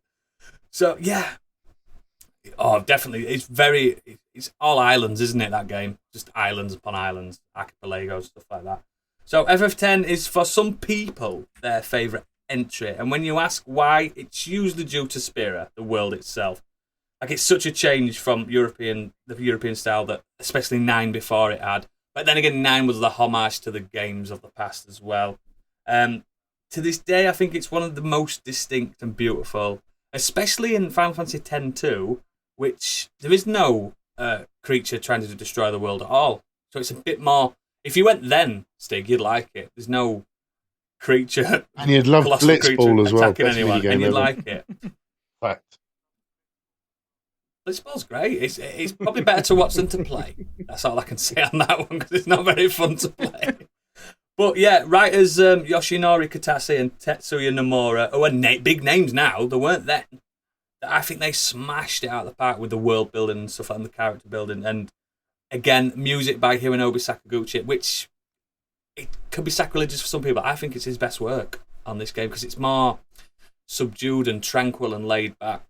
Like, especially when you go to Besaid's first time and that little that island theme comes on. It's fucking fantastic. I hear it in my head all the time. I just think I still can't listen to the opening theme without crying. Oh, it's Tazanakan. Yeah, Tazanakan. Yeah. Oh my god. This is my story. All that. I just think it'd be a look. Even the best thing that this game does is, yeah, there's danger. It's a fucking JRPG. Costs there's danger, but there's so many moments of tranquility and relaxed, and it's a big adventure. That it's basically the whole game's a pilgrimage, isn't it? And there's moments where the party's just sat there, and the world is stunning, even to this day, and it's fucking like 22 years old or something now, isn't it? It's fucking. I just think it's marvelous, and I'd love to go to Spira. Out of all the Final Fantasy, it's the best laughing scene ever. So that's my holiday. Yeah, it is. It's really good. In context, it's good. Out of context, it's fucking ridiculous. But yeah, Stig, where you going, boy? Okay, it's slightly different, but bear with me. You'll guess where I'm going. It's obvious. I'm going to spend my 2-week holiday traveling across worlds created by one studio from the genius minds of Hiroyuki Morita, Raiko Yoshida, Kiko Niwa, Toshio Suzuki, Isao Takahata, and Hayao Miyazaki. Yep. Every single one I nailed then. I think I did quite well, actually. Maybe that'll be in the feedback. Brilliant. So, After being ejected from the Fortnite bus, I skydived myself down into the back seat of a plane owned by one Porco Rosso. Nice. His gorgeous seaplane, the Savio S-21. We fly away to the faraway land of Ingari, which is full of breathtaking mountains and lakeside landscapes.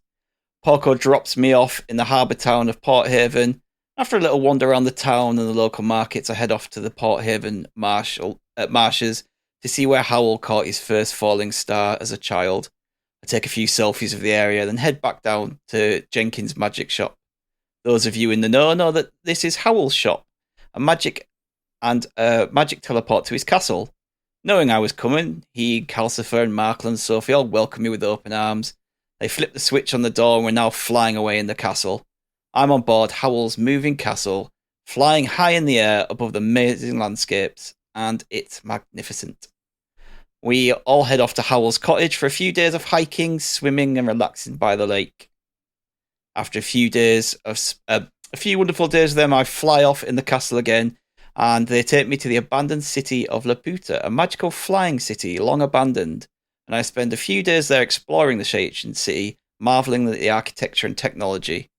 So, like the kind of holidays you go to if you were going to go to Pompeii or somewhere like that. You go and see these old destroyed by a volcano, civilizations, and exploring holidays that you go on. History. Wasn't that destroyed by a volcano? Yeah. Sorry. Okay. That's where you go to watch. It was. See. Sounds quite dangerous. It's great there, actually. I went there a couple of years ago. It's not going to go off. They know when it's going to go off.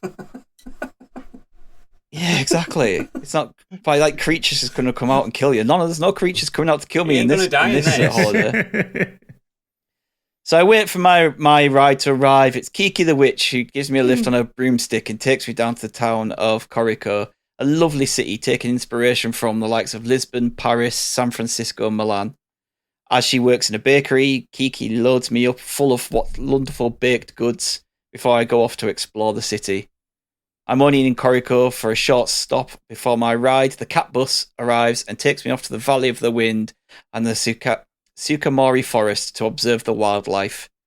I go and see the Homu and Totoro up close and get some wonderful selfies with them. Totoro absolutely loves a selfie, the big grinning bastard.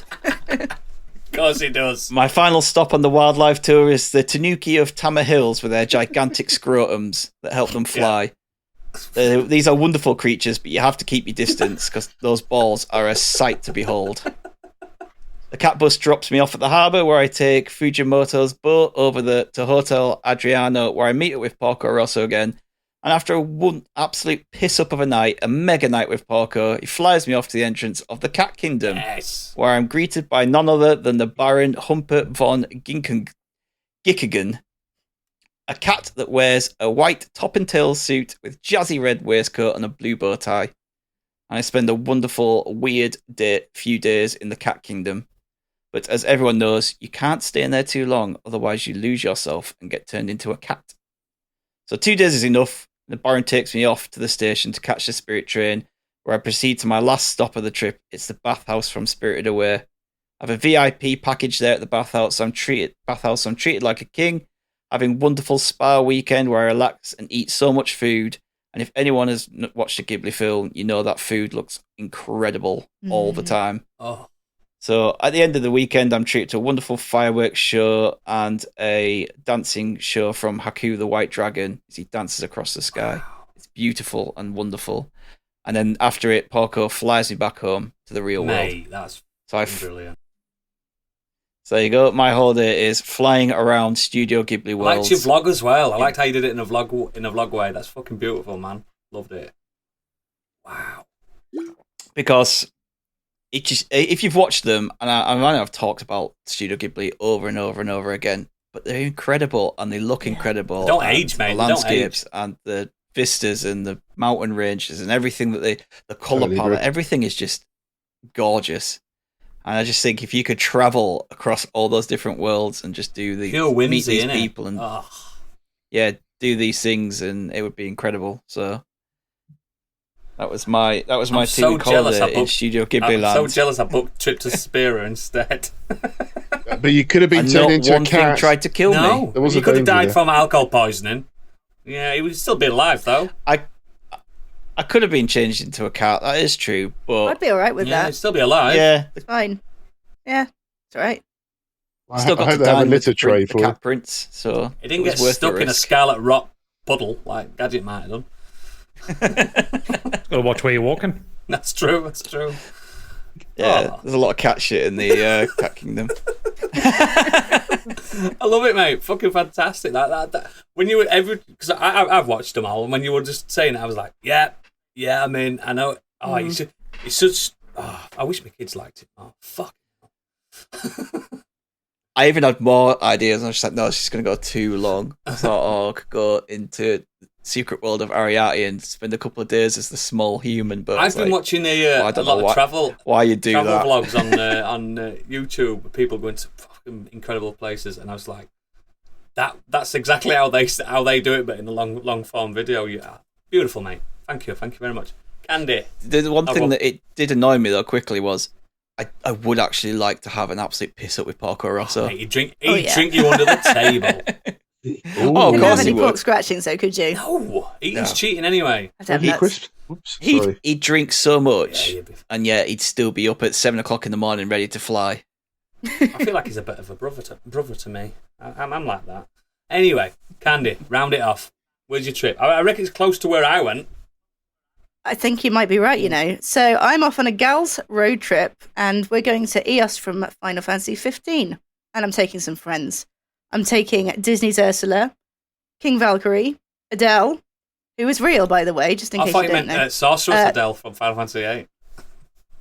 No, actual Adele is in Chasing Pavements Adele. whinging singer, yeah. Queen Maeve, and I have to bring a Final Fantasy character, so Tifa's coming with us as well. Tits Miggy. We all like a drink, we all like a laugh. We're just 6 queens on the road causing chaos and breaking hearts. And imagine it's kind of like a hen do, but we're all at the stage of life where ideally we just like to be in bed by about midnight.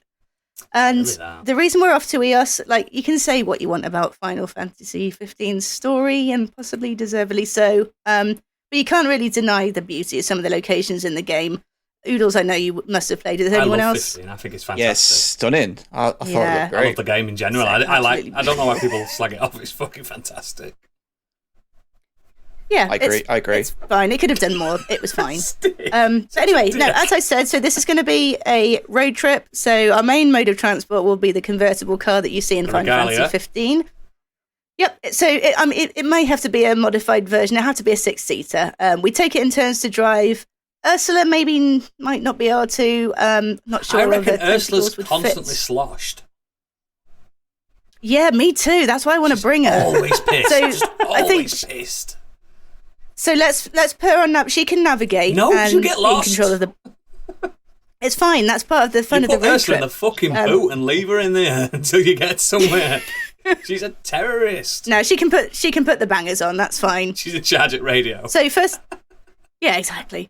So first day we're flying off the Fortnite bus. We're flying into the city of Insomnia, and this is a sprawling, futuristic metropolis that could be compared to Tokyo. You can't really explore it in the game, but if you watch Kingsglaive, which is the movie accompaniment, The prequel. that they sort of force you to watch it, before playing Final Fantasy 15, because they couldn't really be asked to put it in the game. It's a typical sort of city, business area, executive restaurants, street food bars, all of that. And we'll be spending our first evening in the casino. Ursula's going to lose all of her money, but she'll pull a local businessman. He'll just replace all that money and more, just in exchange for a quick fumble in the car I park. bet Ursula goes all night as well. Yeah, probably. You'd lose track of her, As we wouldn't say in you? Yorkshire, she's a warman. She's a warman. I mean, she's feisty. She's a queen. Next morning, right, we're collecting our rental car and we're off for a nice beach day in Golden Key. Golden Key is a small Caribbean-like beach. It's got white sand, crystal blue sea, palm trees, an excellent fishing spot, and it's got a little seafood restaurant at the end The of most wooden expensive pier. restaurant in the game, may you add. Oh, but it's so pretty, though. Perched just above the sea. Mwah, watch that sun go A down. demanding little cat that would constantly that wants to be fed. cat. Oh, I love that cat, though. I forgot about the cat. Even better. More points. So Valkyrie would grab us a barrel of beer and some sandwiches from the restaurant. We'd spend the day on the beach. Maeve would get sunburned because she insists soup skin is stronger than the sun rays. Makes the rookie error, forgetting she's a bit ginger. In the evening, we'd be off to the bar and restaurant. We'd watch the sunset and drink local signature cocktails and eat seafood tapas. Ursula would pull the barman. We wouldn't see her till the next day. To Armin. Next day, we're off to a local chocobo outpost. I'm going to say chocobo because I know it's a chocobo. I find chocobo easier. Chocobo's easier. Chocobo. You've never played it. So anyway, we're off to a chocobo outpost, and we spend the morning having a tour of the area on the back of chocobos. Adele has a bit of a mishap when mounting a chocobo. She accidentally kind of overjumps, falls off the other side, flashes her ass at the rest of us. Valkyrie's feeling fairly confident in her riding skills. She takes her chocobo for a bit of a spin around the racetrack. The rest of us have chocobo egg omelettes and Gishel greens for lunch. Oh, no. Before we head off, Ursula emerges from one of the barns covered in hay and feathers, and we just don't ask. So that evening, we're heading to Lestalem, and Nice. Lestalem it's kind of like other locations in the game. It's kind of based upon a real world location. So it's like a bustling city. It's got markets, cafes, street seating, and alleyways full of locals milling around. And it's Istanbul, but with a massive reactor behind it. Yeah, well, we won't be visiting the reactor. We haven't got time. Is run by women, isn't it? That's the cool thing about it. So cool. I forgot about that. Is it? The whole city is run by... I remember that it's powered from those crystal The men shards. stay at home and the women go to work. Oh, it doesn't sound so good now. Anyway, but I think it's kind of... To me, I would say it's like based on Cuba. But yeah, Istanbul's a good comparison. So we're just going to spend the afternoon walking around the street markets. Tifa will find all sorts of local exotic alcohol to take home to a bar. One of the street vendors will offer Ursula a sample of his organic sausage, and she'll let us know that she'll catch up with us later.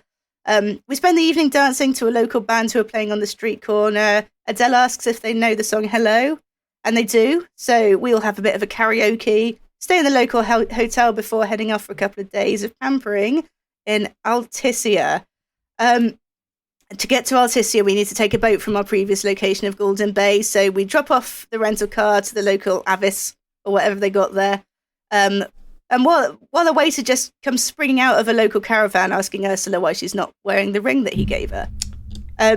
Alticia is one of the most stunning locations in a game I've ever seen. Obviously it's based in Venice. Based on Venice, if Venice wasn't so old and crumbly. Smelly. So it's kind of like, imagine if Dubai recreated Venice at peak luxury level. That's it. You know, clean marble, no litter, just a modest use of gold, polished wood, hotels like the Ritz, all that absolute peak of luxury, basically. So like Venice, there's no roads, just paths and rivers where you can take a trip on a gondola. Top-end shops, restaurants, street cafes. And at night, the city is lit just by Vivian candlelight. Westwood shop as well, isn't there? Literally, in the game. There actually is. Her wedding Wedding dress, yeah. Luna Freya's wedding dress is Vivian Westwood. Weird game. I forgot that. That's cool as fuck. Weird game. I know, isn't it? That is really cool. I forgot.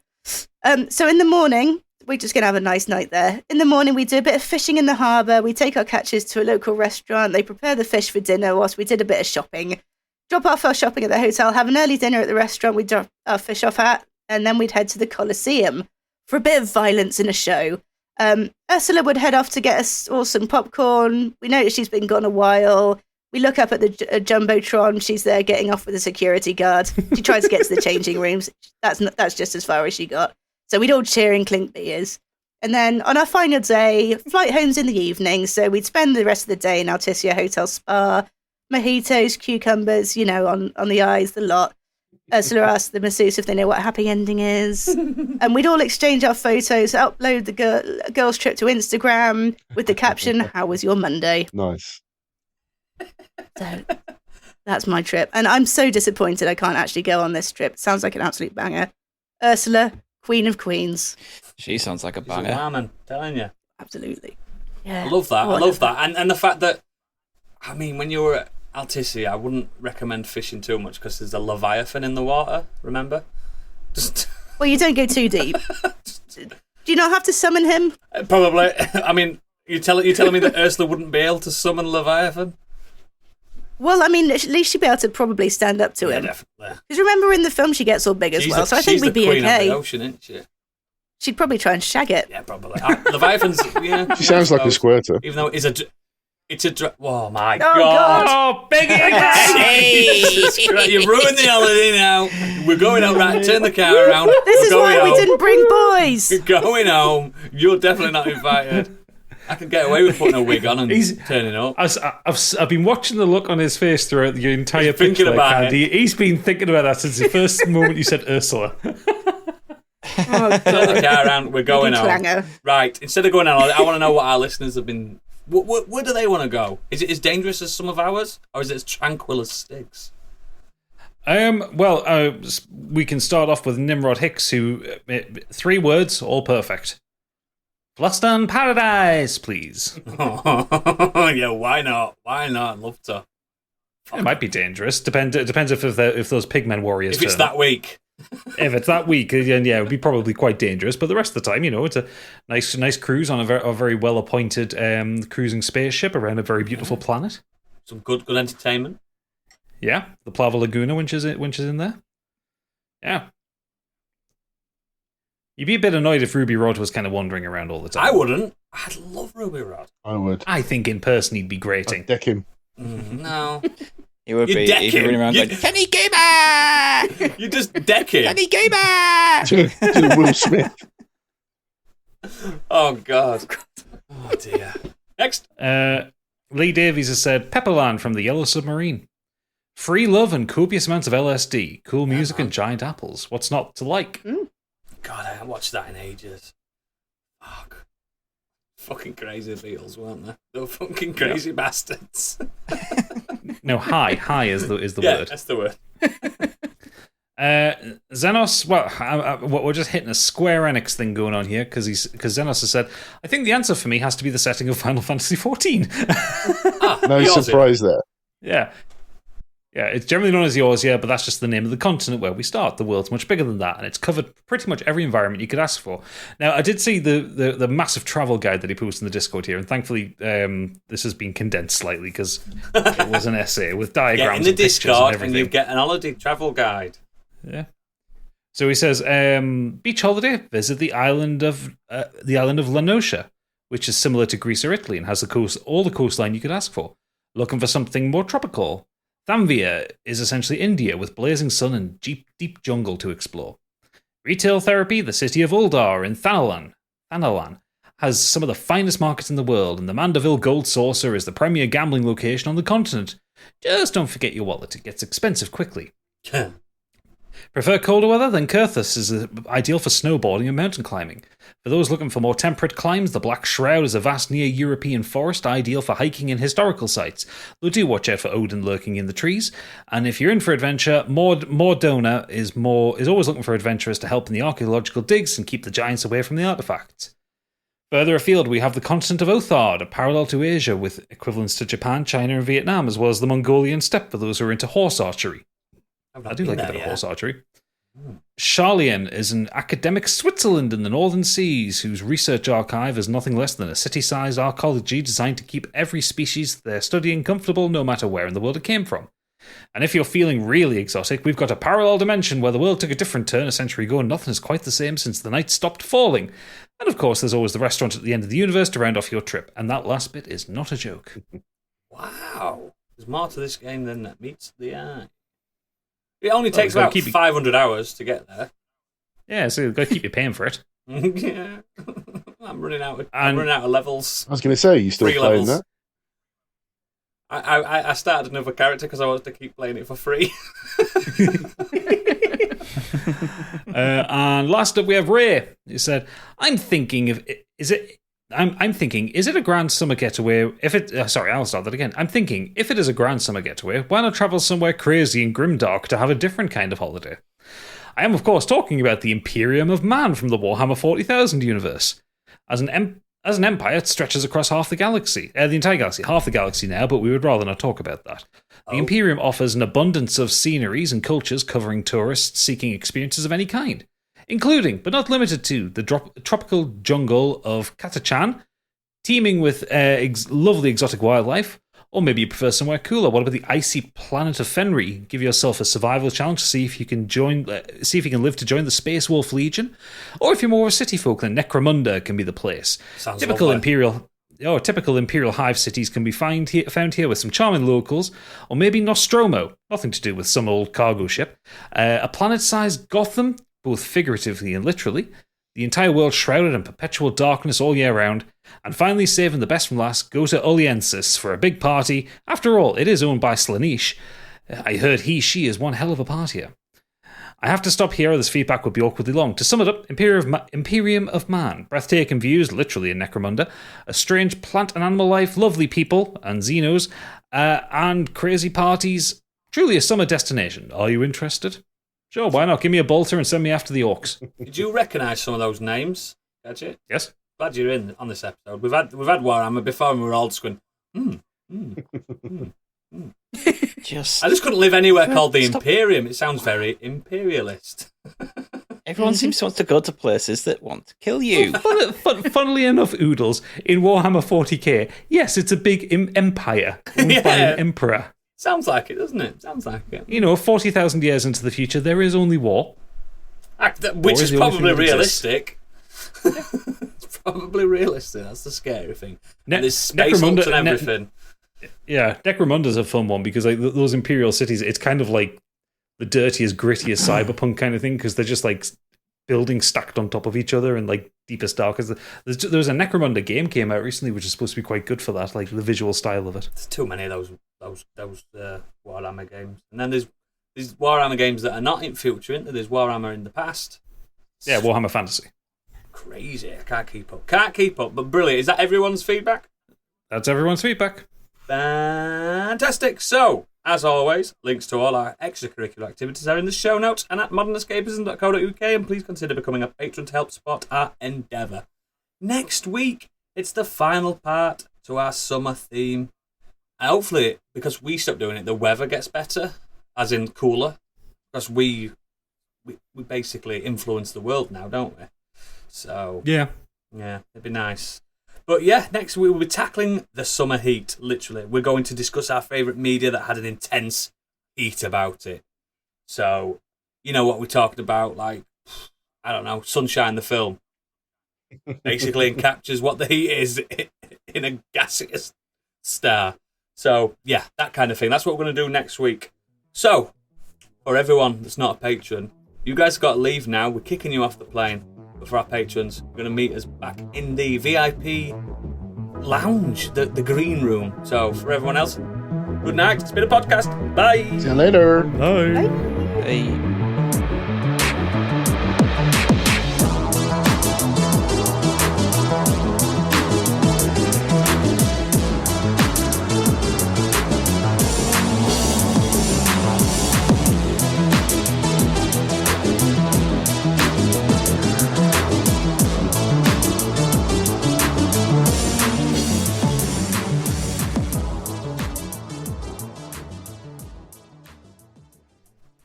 Let's go. Ah! I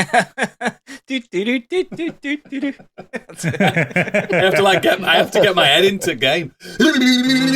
Not hungover. Oh God, so